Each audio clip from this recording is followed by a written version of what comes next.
Sir school ആ സമയത്തൊക്കെ അല്ലെങ്കിൽ കോളേജിലൊക്കെ നാടകങ്ങളിൽ വല്ലതും അഭിനയിച്ചിട്ടുണ്ടോ? നാടകത്തിൽ അഭിനയിച്ചിട്ടില്ല, പക്ഷെ ഞാൻ കഥാപ്രസംഗം നടത്തിയിട്ടുണ്ട്. ആണോ?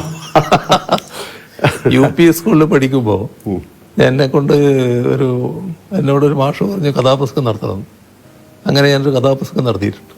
അതിൽ പാട്ടുകളൊക്കെ പാടണ്ടേ? പാടണം, പാട്ടൊക്കെ പാടും. പിന്നെ നമുക്കൊരു പാട്ട് പാടണേ, പിന്നെ അത് ഇരിക്കട്ടെ.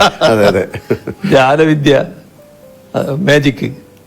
അതായത് ഒരു നൂലിന്മേലൊരു ചോക്ക് കിട്ടും, ചോക്കല്ലേ എഴുതുന്നത്. അതെ അതെ. ആ ചോക്ക് കെട്ടിയിട്ട് ഇങ്ങനെ പിടിക്കും, എന്നിട്ട് ഈ നൂലങ്ങോട്ട് കത്തിക്കും. കത്തിയാലും ചോക്ക് വീഴില്ല. അപ്പൊ അതിന്റെ വിദ്യ എന്താന്ന് പറഞ്ഞാൽ ഈ നൂല് പലവട്ടം ഉപ്പുവെള്ളത്തിൽ മുക്കി ഉണക്കുക.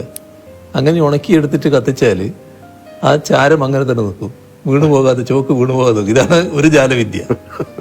മറ്റേ ഒരു കഥാപ്രസംഗം ഞാൻ നടത്തിയിരുന്നു. ഒരു വലിയ ആൽമരത്തിന്റെ താഴെ ഒരാൾ കിടന്ന് ഉറങ്ങുന്ന, അദ്ദേഹത്തിന്റെ തലയിൽ നെറ്റിയിലൊരു ചെറിയ അതിന്റെ കായ വന്ന് വീഴുന്നു.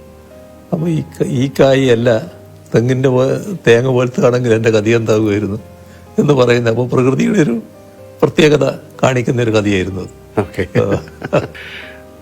അപ്പൊ നമുക്ക് പാട്ട് ഇപ്പം വേണ്ടല്ലേ, കുറച്ച് കഴിഞ്ഞിട്ടാകാം അല്ലേ?